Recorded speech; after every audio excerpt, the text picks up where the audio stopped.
এইখানেই হলো আত্মাকে সুন্দর করবার, এটাই বিউটি পার্লার, সাধু সঙ্গে হরি কথা। আমরা মায়াধীন জীব চিরকাল এই কামের দাসত্ব করে গেলাম, প্রেমের স্পর্শ পেলাম না। আর ভগবানের রমণে কামের দর্পচূর্ণ হয়। এই রাসলীলা কেন আমরা বলতে চেষ্টা করছি, এর দ্বারাই কেবল কামের দর্প চূর্ণ হয়, কাম পরাজিত হয়। এই জন্য এই লীলাকে সর্বলীলার মুকুটমণি হয়েছে, যে লীলার দ্বারা কামকে কি করা যায়, কামের যে দর্প বলছি কেন জানেন, পৃথিবীতে দেবতা, গন্ধর্ব, জীব, মনুষ্য, কাম সবাইকে পরাজিত করে রেখেছে। কেউ কামকে জয় করতে সহসা পারেনি। একটু সতর্ক হয়ে দেখুন, অনেক মুনি ঋষিরাও যুগ যুগান্তর তপস্যা করেও কোন অপ্সরার রূপ থেকে তারা ভজন সাধন থেকে চ্যুত হয়েছে। এসব বাদ দিন, দেবরাজ ইন্দ্র, দেবরাজ সাধারণ কি তিনি? দেবলোকের দেবরাজ সেই জগতে অহল্লা রূপ দেখে নিজের দেবত্ব খুব সহজ কাম জয় করা। দেবতা ইন্দ্রিয়, সে ইন্দ্র, দেবরাজ ইন্দ্রিয়, সেই ইন্দ্র পর্যন্ত পরাভূত হয়ে গেল। কত যোগী, ঋষি, মুনি, মানুষের কথা কি, প্রতিটি কীট পতঙ্গ থেকে শুরু করে গন্ধর্ব, দেবতা পর্যন্ত পরাভূত হলো। আরে কাম ভগবান শিবকে ক্রোধান্বিত করলো, শিব ভগবান শঙ্কর কামকে পুড়িয়ে দিল, তবু কাম শেষ হয়নি। কাম বলল, ঠাকুর, হে যোগেশ্বর মহাদেব, তুমি আমাকে পুড়িয়েছ কিন্তু শেষ করতে, আমার দেহটা পুড়িয়েছ, কামের দেহ আছে, কাম দেখা যায়, তার কোন অবয়ব আছে? বললেন, প্রভু আমার শক্তি আরো বাড়িয়ে দিলে, কারণ অলক্ষ্য শত্রুই ক্ষতি করতে পারে বেশি। কামের তো কোনো শরীর নাই, কাম একটি দেবতা, মদন, কামের নাম হলো, কিন্তু তাকে দেখতে পাবেন না। শিব ঠাকুর তাকে পুড়িয়ে দিয়েছিলেন, শিব ঠাকুর বললেন, পোড়ানো ঠিক হয়নি, আমি তো তার শক্তি শেষ করতে। ভগবান শিবকেও ক্রোধ এনে দিয়েছিল, এই কাম এত ভয়াবহ। শিব ঠাকুর ক্রোধান্বিত হয়ে তার আজ্ঞা চক্রে, তার তপস্যা অগ্নিতে, যোগের অগ্নিতে পুড়িয়ে দিয়েছিলেন, কিন্তু কামকে শেষ করা যায়নি। এই জন্য এটা বড় দুষ্পরণীয়, দুর্তর্য। নিজের ছায়াকে যেমন কেটে বাদ দেওয়া যায় না, কাম থেকে মুক্তি পাওয়া খুব সহজ নয়। সারা পৃথিবী যা কিছু দুঃখ দুর্দশা, তার মূল কারণই হলো এই নিজের সুখের বাসনারূপ অভিশপ্ত কাম। এখন আসুন, এত বিস্তার, এত কিছু কাম আলোচনা, কামের আলোচনা, সসুখ বাসনার আলোচনা ভালো লাগে না, কিন্তু এখান থেকে আমরা বেরোবার উপায় কি? সেই উপায়টা হলো রাসলীলা। খুব সংক্ষিপ্ত সার কথাগুলি আমরা বলবার চেষ্টা করি, যে এই লীলাটি কামের দর্পচূর্ণ করবার লীলা। কারণ এই কাম, তিনি প্রতীক্ষায় ছিলেন, আমি দেবতাদের, কত যোগীকে, মনুষ্যের কথা বাদ দিন, আমি ব্রহ্মাকে, আমি ভগবান শিবকেও ক্রোধান্বিত করেছি, কিন্তু যদি আমি আর একজনকে এই কামের দ্বারা বশীভূত করতে পারি, পরাজিত করতে পারি, তবে আমি হব অনন্ত ব্রহ্মাণ্ডের শ্রেষ্ঠ বিজয়ী। কামের লক্ষ্য ছিল বৃন্দাবনে শ্রী গোবিন্দের দিকে, আর সেই সুযোগটা সে নিয়েছিল বহুবার। যখন গোবিন্দ শিশু রূপে খেলছে, তখন শিশুর উপর তো কাম প্রয়োগ করা যাবে না। অপেক্ষা ছিল এই শারদ আজকের এই তিথিতে, রাস রজনীতে, যেখানে গোপীর সাথে গোপীনাথ মিলিত হয়েছিলেন বংশীধ্বনিতে। এখানে কাম, বৃন্দাবনে কামের প্রবেশ নেই। এই অপ্রাকৃত নবীন মদন দর্শন করে কাম গিয়েছিল এই আস্ফলন করতে করতে, যদি বৃন্দাবনে আর শ্রী গোবিন্দকে আমি পরাভূত করতে পারি, আমি হব সর্বেশ্বর। পঞ্চম বাণে শ্রী গোবিন্দের রাসে যখন বাণ প্রস্তুত করে নিক্ষেপ করেছিল, হঠাৎ তাকিয়ে দেখেন শ্রী গোবিন্দের বামে আছেন প্রেমময়ী ভাবময়ী রাসেশ্বরী রাধা ঠাকুরানী। এই রাধা ঠাকুরানী সহ যুগলকে দেখে মদন মূর্ছিত হয়ে পড়ে গেলেন। আর যখন চেতনা এলো তখন কাঁদতে কাঁদতে বললেন, এই যুগল দর্শন করে আমার এই প্রার্থনা, আমাকে কেন এই দেহ দিলে? বৃন্দাবনে একটি কীট পতঙ্গ করেও যদি পাঠাতে, এই যুগল সেবা করে আমি ধন্য হতে পারতাম। কাম পরাভূত হয়ে গেল, কাম মূর্ছিত হয়ে গেল। সেই দিন থেকে গোবিন্দের নাম হলো মদন মোহন।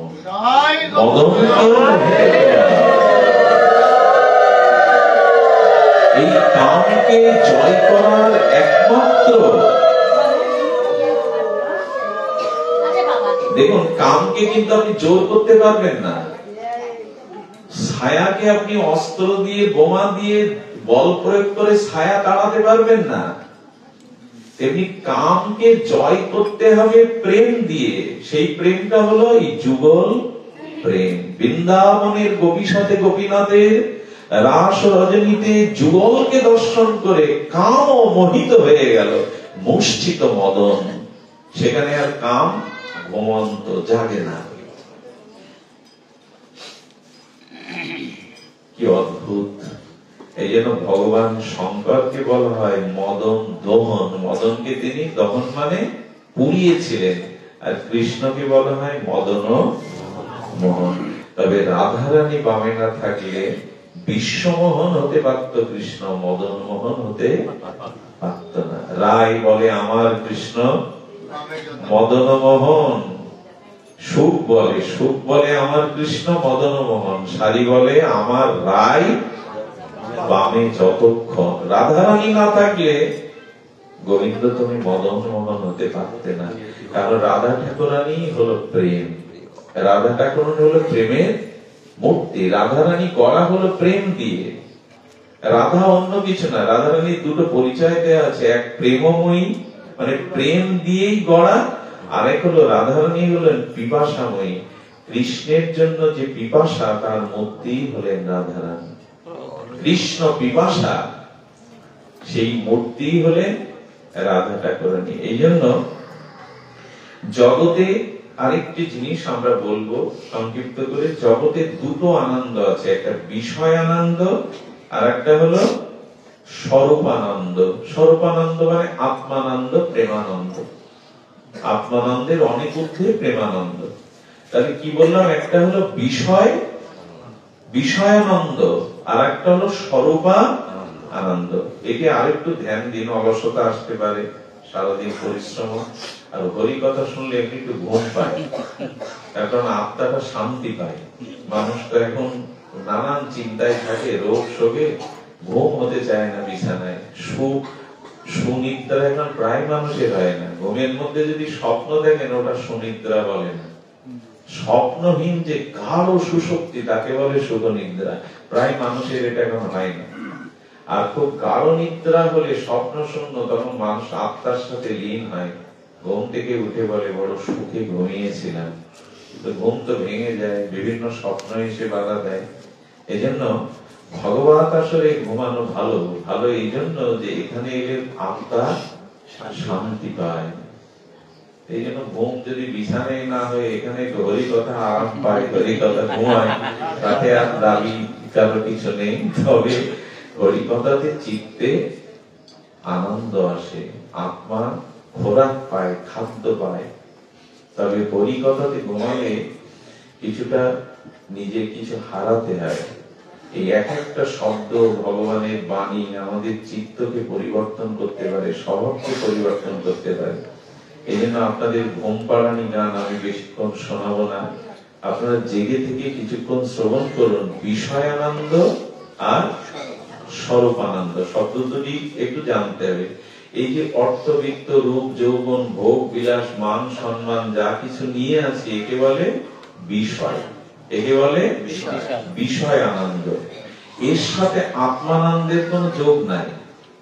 আর আত্মানন্দটা, স্বরূপানন্দটা, সে আনন্দ এক বিন্দু, সেই স্বরূপানন্দের এক বিন্দুতে এই জগৎ মেতে আছে। দেখুন, বেদ বলেছেন, এই মন্ত্রটা বেদে বলেছেন, এতা সাইবানন্দ সান্নানি ভূতানি মাত্রা জীবন্তি। গোবিন্দের স্বরূপানন্দের প্রেমানন্দের এক ফোঁটা গোবিন্দ এই জগতে দিয়েছেন, তাতেই জগৎটা এখনো বেঁচে আছে, না হলে জগৎ বাঁচত না। কফোটা? সেই প্রেমের এক কণ, শুনুন, সেই প্রেমের, সেই স্বরূপানন্দ রাধা প্রেমের, কৃষ্ণ প্রেমের এক কণ, সেই প্রেমের এক কণ ডোবাই সর্ব ত্রিভুবন। কি কল্পনাতেও আসবে? সেই আত্মানন্দ স্বরূপানন্দ রাধারানীর প্রেমের এক বিন্দুতে জগৎ এখনো টিকে আছে। ওই এক বিন্দু যদি গোবিন্দ না দিতেন, জগৎ বাঁচত না। এখনো পিতা মাতা ভাই স্বামী স্ত্রীর মধ্যে যেটুকু প্রীতি আছে সেটুকু ওই এক বিন্দুরই ছোঁয়া, নাহলে জগৎ এতদিন সব মারাই যেত। তাহলে সেই স্বরূপানন্দের ক্ষমতা কি দেখুন, এক বিন্দুতে জগৎ বেঁচে আছে। সেই প্রেমের এক কণ ডোবাই সর্ব ত্রিভুবন। সর্বজীবে করে আকর্ষণ, সমস্ত জীবকে আনন্দে আকর্ষণ করছেন ওই এক বিন্দু। তাহলে সিন্ধুতে কি আছে সেটা আমাদের কল্পনাতেও আনতে পারবো না। তাই এই বিষয় আনন্দ ছেড়ে আমরা স্বরূপ আনন্দের দিকে এগিয়ে যাব। রাস আলোচনার ক্ষমতা কই, এটা আমি মূলটি বলছি। রাস শব্দ থেকে আকারটা তুলে নিলে বানানটা কি থাকে? তো কথা বলেন, কি থাকে? রস। আকারটা দিলেই হয় রাস। এটি ব্যাখ্যা একটু নেওয়া প্রয়োজন। সেটি হলো, রস আকার মাঝখানে যখন এসে দাঁড়ায় তখন হয় রাস। এই রস, জগতের রস, এই রস সম্পর্কে একটু, রস কাকে বলে? জগতের রস ৬ প্রকার। কয় প্রকার? ৬ প্রকার। ওই যে তিত, তিক্ত, অম্ল, মধুর, ঝাল, মানে ঝাল, এইভাবে ৬টা রস আছে জগতে। এগুলি জাগতিক রস। অম্ল, মধুর, তিক্ত, লবণাক্ততা, ঝাল, এইভাবে ৬টা রস। এখন এই যে রস, রস শব্দের আবিধানিক সরলত্ব হলো অপার্থিব, অলৌকিক, চমৎকারিত্ব আস্বাদনের নাম রস। আবার শুনুন, অলৌকিক, অপার্থিব, পরম আনন্দ বা আস্বাদনের নামই হলো রস। তো জগতের যে কামনা বাসনার রস, প্রাকৃত যে সর্ববিধ রস, এই যে রস, এই রসকে বিষয় রস বলে। এই বিষয় রস, সমস্ত ভোগ বাসনা বিষয় রস, এই রস যতদিন জাগতিক রসে আছে ততদিন রাসে পৌঁছাবার, রাস বলবার মতো আমাদের অভিব্যক্তি বা আমাদের অনুভূতি আসবে না। কারণ আমরা জগতের রস নিয়ে ব্যস্ত। শব্দ, স্পর্শ, রূপ, রস, গন্ধ, সর্ববিধ রস নিয়ে ব্যস্ত। কিন্তু অপ্রাকৃত রসটা হলো কি? অপার্থিব, অলৌকিক, চমৎকারিত্ব আস্বাদন, তাকে বলে রস। আর সেটা আছে প্রেমে, যুগল ভজনে। জগতের যে রস, এই রস কি বলা হয়েছে? এটি জুগুপ্সা, এটি ঘৃণিত। কারণ এই দেহ বা ভোগ বাসনার রস ঘৃণিত, এগুলো জুগুপ্সা। আচ্ছা, তার কারণ বলি। এই দেহ বা বিষয় ভোগের রস, যে রসে জগৎ ডুবে যাচ্ছে, জগৎ প্লাবিত হয়ে যাচ্ছে, জগৎ ধ্বংস হয়ে যাচ্ছে কামনা বাসনার রসে, এই রসে আছেটা কি? আচ্ছা, এই দেহের পরিণাম ৩টি। একবার ভেবে দেখুন, চিতায় পোড়ালে দেহের পরিণাম কি হয়? চিতায় পোড়ালে, আর মাটির নিচে দিলে পোকা, কৃমি হয়ে যায়, কৃমি হবে। আর যদি আমার এই লাশটা দাহ করার অন্ত্যেষ্টিক্রিয়া কেউ না থাকে, শ্রীগাল কুকুর খেলে কি হবে? শ্রীগাল কুকুরের ভেতরে আমার ছিঁড়ে ছিঁড়ে খেলে মলমূত্র হবে। তা যে দেহের পরিণাম ছাই, এক মুষ্টি, যে দেহের পরিণাম কৃমি, আর জেদের পরিণাম কুকুর শুকরের পেটে গেলে সিগাল কুকুরের মলমূত্র, সেই রসে কখনো ভগবত প্রেম হয়? এই জন্য বলছেন অপ্রাকৃত যে রস, সেটা চমৎকারিত, ক্ষণে ক্ষণে বৃদ্ধি পায়, সে চরম আস্বাদিত। অলৌকিক অপার্থিব অলৌকিক রসটাই হলো রাস। কারণ যখন এই রসের মধ্যে ভগবান এসে দাঁড়ান, আকারটা হলো, যখন প্রাকৃত রস বাদ দিয়ে প্রেম রসের মধ্যে ভগবান এসে দাঁড়ান, তখনই তার নাম হয় রাস। এই জগতের রস ঘৃণিত, কাম কামনা বেশি দিন থাকে না, রূপ যৌবন ভোগ বেশি দিন থাকে না, এটা পরে ঘৃণায় জন্ম নেয়, জরাগ্রস্ত হয়ে যায়, ঘৃণাতে জন্ম নেয়। এই জন্য বলছে জুগুপ্সা ঘৃণিত রস, এই রসে আনন্দ পাবে না। হ্যাঁ, গোবিন্দ বিষয় রস, সঙ্গ করো তার দাস। গোবিন্দ বিষয় রসে ডোবো, সাধু সঙ্গরূপ হরি কথারূপ রসে ডোবো, এর মধ্যেই প্রকৃত চমৎকার আস্বাদন আছে। আচ্ছা, এখানে আমি বসে যদি কারো ব্যক্তির কথা বলতাম, রাজা মহারাজা মন্ত্রী বড় লোকের কথা শুনতেন আপনারা বসে এত দূর থেকে এসে? এখন শুনছেন কেন? কারণ গোবিন্দ কথার মধ্যে, ভগবানের লীলার মধ্যে যে রস আছে, এই রসটা আত্মাকে আনন্দ দেয়, নিজেদের পরমানন্দ। এই সুখ ব্যক্তি লোকের কথা শুনলে পেতেন? কোন রাজার কথা মন্ত্রীর কথা যদি আমি আপনাদের বলতাম, যে সুখটা পাচ্ছে না, তো দূর থেকে গাড়ি ভাড়া করে এত কষ্ট করে সেই সুখ কি পাওয়া যায়? কারণ গোবিন্দ বিষয় রসের মধ্যে আছে আনন্দ। জগতের রসের মধ্যে যেটুকু আনন্দ মনে হয়, পরে ওটা বিষ হয়। প্রথমে অমৃত মনে হয়, অনেকটা খোঁজ পাঁচদার মতো। চুলকানি হলে প্রথমে খুব ভালো লাগে চুলকাতে, একটু পরে আঙুলটা ওখানে জ্বালা জ্বালা করে। তো সংসারের বিষয়টা শুরুতে মনে হয় আনন্দ, পরে ওটা ঘৃণিত হয়ে যায়, যন্ত্রণার কারণ হয়। আর গোবিন্দ বিষয় রস, ভগবত প্রেম রসটা যত ভেতরে বাড়তে থাকে, তবে উত্তর উত্তর অলৌকিক আনন্দ।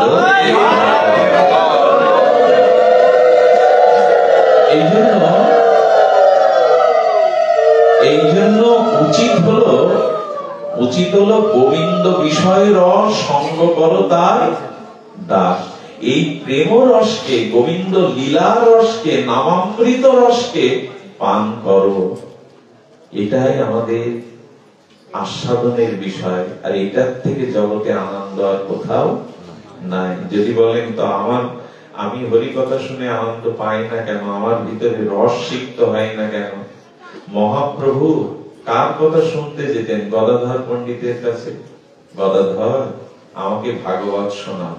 ভাগবতের পাতায় কার লীলা? রাধা মাধবেরই তো লীলা, ব্রজলীলা। সেই রাধা মাধব মিলিত হয়ে তো গৌর হয়েছেন, তিনি চোখের জলে ভাসছেন তার কথা শুনে। কেন? কারণ এই ভগবানের নাম রূপ লীলার মধ্যেই আছে প্রকৃত আনন্দ। প্রকৃত আনন্দ এই রসে আছে। তাই যতদিন এই কাম কামনা দেহের প্রাকৃত বিষয় রস ছেড়ে মন গোবিন্দ রসে, প্রেম রসে, নাম রসে, ধাম রসে, লীলা রসে আমাদের চিত্ত আক্রান্ত না হচ্ছে, তবে এটা আমার চেষ্টায় হবে না। কাম জয় নিজের সাধনায় হবে না, নিজের চেষ্টায় হবে না, কোনদিন হবে না যদি শ্রী গুরুর কৃপা, হরিনামের কৃপা, ভগবত কৃপা, লীলার কৃপা আপনার উপরে বর্ষিত না হয়, আপনি নিজের কোন চেষ্টায়, নিজের কোন সাধনায় কাম জয় করতে পারবেন না। তার একটা দৃষ্টান্ত আমরা জানি। দেবশ্রীপাদ নারদের কথা জানে না পৃথিবীতে এমন কেউ আছে? অনেকেই ভগবানকে জানে না, কিন্তু নারদকে জানে। এই নারদ ভগবানের প্রিয় পার্ষদ, তিনি দেবর্ষি, দেবতাদেরও ঋষি। তার জন্ম মৃত্যু জরাবেদি নেই, তিনি ভগবান, ভগবানের স্বরূপ পরিকর। নারদের মধ্যে কোনো মায়া নাই, তিনি মায়া মুক্ত দেবর্ষিপাদ। এবং নারদের ক্ষমতা দেখুন, পৃথিবীতে যত ভক্ত হয়েছে ভগবানের কারণে হয়নি, হয়েছে নারদের। ধ্রুব কার করুণা পেল? নারদের। প্রহ্লাদ কার করুণা পেল? সমস্ত যে নলগোবর মণিগ্রীব কার কৃপা পেল? সবই নারদের। নারদ যে পথ দিয়ে যায় তার গায়ের বাতাস যার গায়ে লাগে লতা পাতারও প্রেম ভক্তি বেড়ে যায়। এই নারদ একদিন ব্রহ্মা তার পিতার কাছে গিয়ে বলছেন, পিতা কিছু মনে করবেন না, আপনার থেকে এক জায়গায় আমি এগিয়ে। মানুষ যখন অন্যের থেকে নিজের ভিতরে বেশি গুণ দেখতে শুরু করে তখন তার আসে অভিমান, অহংকার, আর এটাই মানুষের পতনের মূল। ব্রহ্মাকে গিয়ে নারদ বলছে, পিতা কিছু মনে নেবেন না, আপনি এখনো পুরোপুরি কাম জয় করতে পারেননি। আপনি প্রজা সৃষ্টি করেছেন, কামনার দ্বারাই তো সৃষ্টি হয়, কিন্তু আমি নারদ, আমি সর্বত্যাগী, আমি কাম জয় করে ফেলেছি। পিতার থেকে তিনি আস্ফলন করছেন। ব্রহ্মা মনে মনে বললেন, নারদের অভিমান কাজ করছে, আমি তোমার মঙ্গল চাই, শোনো, আমাকে যা বলেছে এই কথা যেন আর কাউকে যেন এই কথা বলো না যে আমি কাম জয় করেছি। এখন দেখবেন মানুষের ভিতরে কোনো গুণ থাকলে, কোন মহিমা থাকলে, সেটা প্রচার না করতে পারলে সে স্বস্তি। আমার ভিতরে যে কিছু গুণ আছে এটা লোক জানো। ধ্যান দিন, নারদ তখন শিবের কাছে গেছেন। কার কাছে? ভগবান শিবের কাছে কি বলছেন, আপনার থেকে একদিক দিয়ে আমি একটু এগিয়ে, অভিমান হলে যা হয়। আপনি তো কামকে পুড়িয়েছিলেন, কাম আপনার ক্রোধ এনেছিল, আর আমি কাম জয় করেছি। ভগবান শঙ্কর বললেন, যা বলেছ আর কাউকে জগতে বলো না এই কথা। কিন্তু তা কি হয়, আমার প্রচার তো করতেই হবে, ঢেরি তো পেটাতেই হবে। সঙ্গে সঙ্গে গোবিন্দের কাছে গেছে। গোবিন্দের কাছে গিয়ে বলছেন যে, প্রভু আমি কামকে জয় করেছি। গোবিন্দ মনে মনে হাসছেন। এর মধ্যে একটা কথা বলি, অকাম সর্বকাম মোক্ষ কাম উদারতি তীব্রেণ ভক্তি যোগনে যজতে পরমং পুরুষ। আমি হাত জোর করে একটা অনুরোধ করি, আমার ভিতরে পাপ থাক, আপনার ভিতরে বিষ থাক, বিষয় বাসনার বিষ, আপনার ভিতরে কাম, কামনা, পাপ, অপরাধ যাই থাক, এটি আর কারো কাছে না বলে, আর কারো কাছে না গিয়ে ভগবানের কাছে যান। ওখানে বিষ নিয়ে গেলেও অমৃত হবে, ওখানে কাম নিয়ে গেলেও উনি আপনাকে প্রেম দেবেন। বলেন অকাম বা সর্বকাম। যদি তোমার ভিতরে কুকামনাও থাকে, মন্দিরে গিয়ে গোবিন্দকে জানাও। অন্যখানে জানালে ভেসে যাবে, গোবিন্দকে জানাও। এই একটা উপায়। পুতনা বিষ নিয়ে গেল, গোবিন্দ তাকে ধাত্রীগতি দিল। কামনা থাকুক, বিষ থাকুক তোমার মধ্যে, তুমি ভগবানকে জানাও। এই জন্য গোবিন্দ বলছেন, আমার কাছে এসো। নারদ কিন্তু ওই ভুলটা করেনি। নারদের এই অবস্থা দেখে গোবিন্দের দয়া হলো যে নারদের ভিতরে এই অভিমান দূর করা দরকার। নারদ তখন বলছে, আমি কাম জয় করেছি। গোবিন্দ বললেন, অত সোজা নয় নারদ। গোবিন্দ বহিরঙ্গ মায়া সৃষ্টি করে রাজ্য সৃষ্টি করলেন, রাজ্যের একজন রাজা করলেন, আর গোবিন্দ নিজে বিশ্বমোহিনী রূপ ধরলেন, ওই রাজার কন্যার রূপ। নারদ যেতে যেতে রাজ্য দেখলেন, রাজা আহ্বান করলেন, নারদকে বসালেন, আর গোবিন্দ বিশ্বমোহিনী রূপ ধরে যে কুমারী রাজার কুমারী মেয়ে এনেছে, রাজা হাত ধরে নারদের কাছে এসে বলছেন, এর হস্তরেখাকে একটু বিচার করুন, এর বিবাহ যোগ কি আছে।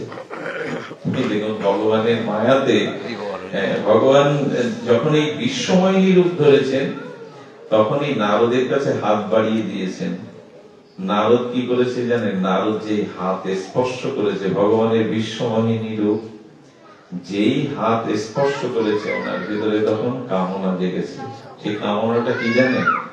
কামনাটা কি বিয়ে করতেই হবে। চিরত্যাগী, সর্বত্যাগী নারদের সংসারের বাসনা, কাম মানে কামনা জেগে গেল। মহারাজ, এর বিবাহ যোগ অতি সত্তার।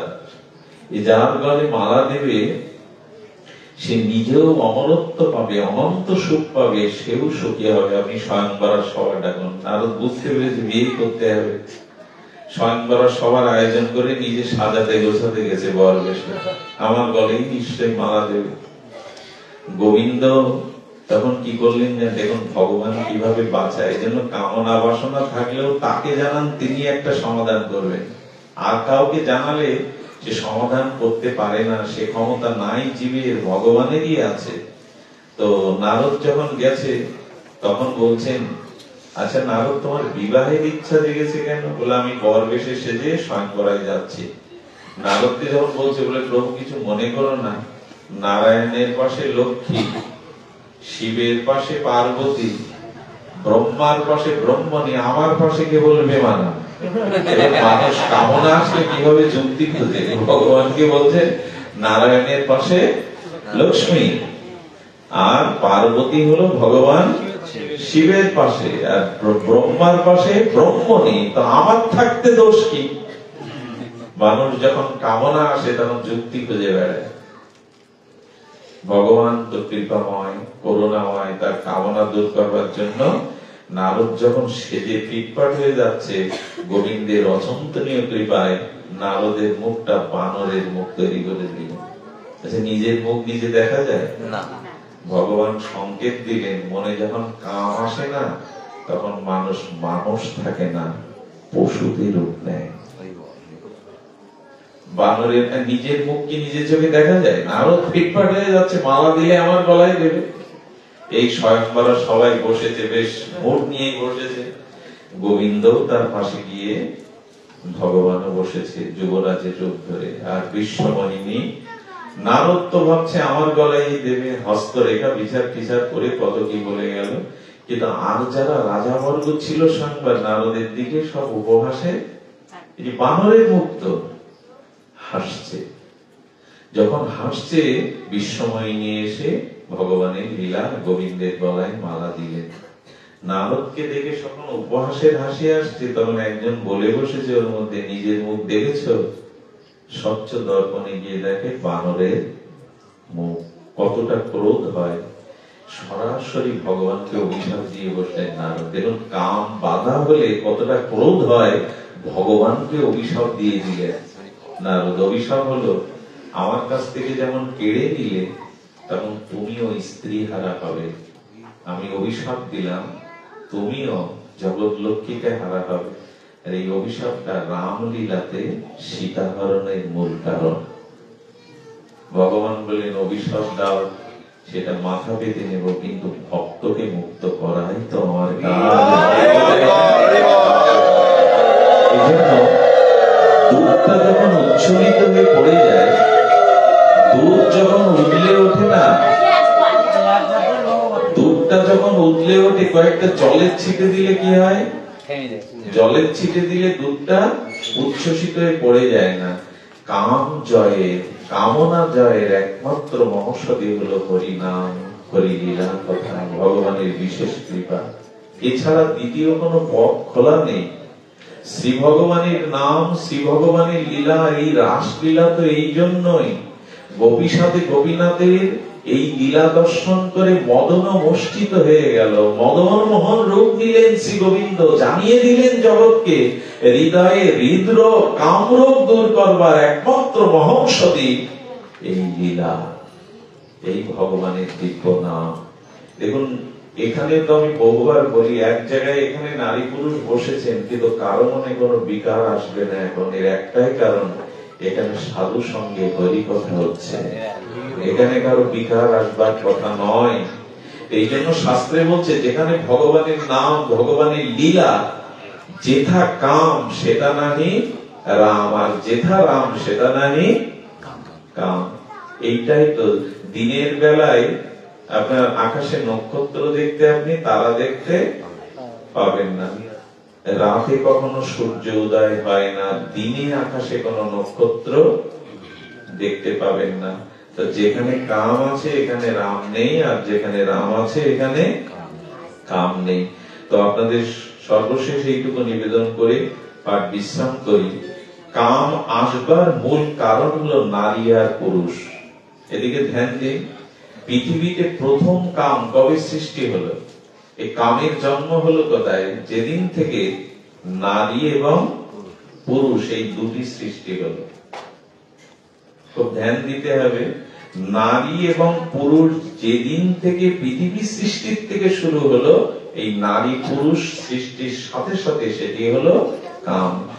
কাম জয় করবার কথা শ্রী গুরু মহারাজরা তুলসী বন্দনায় খুব ভালো করে বুঝিয়েছেন। যাকে না রাখলে ভাগবত হয় না, ভগবানের ভক্তি হয় না, সেই বৃন্দাজির বন্দনায় বলা আছে, দুটো রমণী একত্রিত থাকলে কেউ কাউকে শ্রীহস্তটা ধরলে তাদের মধ্যে বিকার আসে না। বিকার বা কাম তখনই জন্ম হয় যখন এই নারী এবং পুরুষ জ্ঞান করা। এই জন্য ভাগবত কি শিক্ষা দিচ্ছে, পুরুষ জগতে কেবল কয়জন? পরম পুরুষ কৃষ্ণ ছাড়া জগতে দ্বিতীয় কোন পুরুষ নাই। আমরা সবাই প্রকৃতি। এই যতদিন আপনি নিজেকে প্রকৃতি জ্ঞান করতে পারবেন ততদিন আপনার ভিতরে কাম আসবার সম্ভাবনা। এই যে মায়েরা পাশাপাশি বসেছে, আপনি লক্ষ্য করুন সম্বন্ধটা কি হয়, সম্বন্ধ মানুষকে কিভাবে রক্ষা করে। একটি যুবক একটি যুবতী 10 বছর একই ছাদের তলে থাকলেও বিকার আসে না যদি সম্বন্ধে ওরা ভাই বোন হয়। সম্বন্ধ মানুষকে কিভাবে বাঁচিয়ে দেয় দেখেন।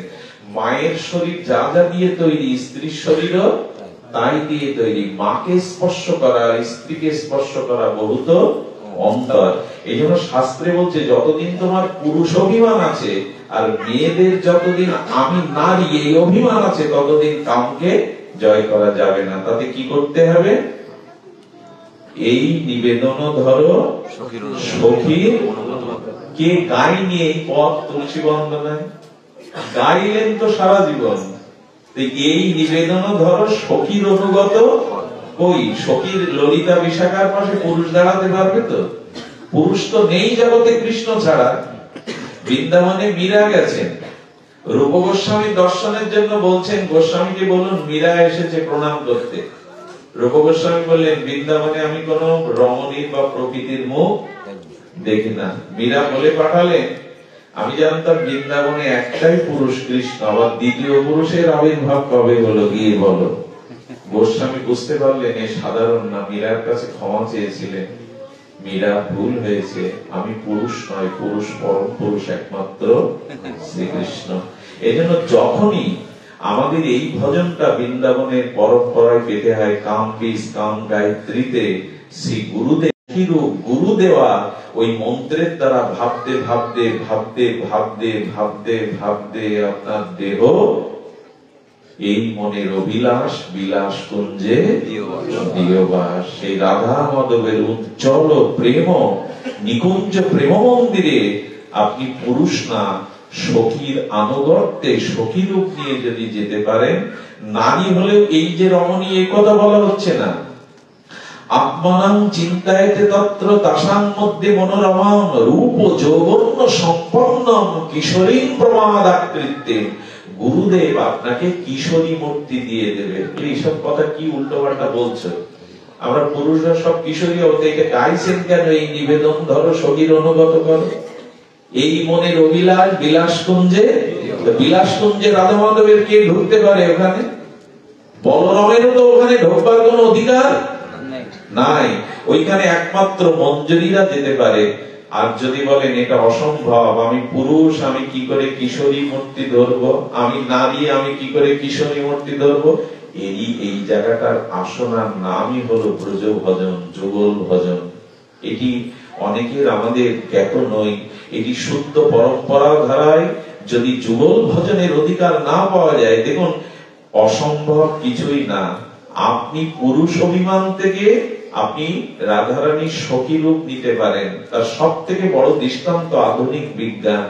বর্তমান বিজ্ঞানের অগ্রযাত্রায় আপনারা অবাক হবেন না, কারণ সকলের জানা একজন যুবককে হরমোন চেঞ্জ করে বিজ্ঞানীরা যুবতী তৈরি করে দিচ্ছে। এ সংবাদ কি বাতুল সংবাদ?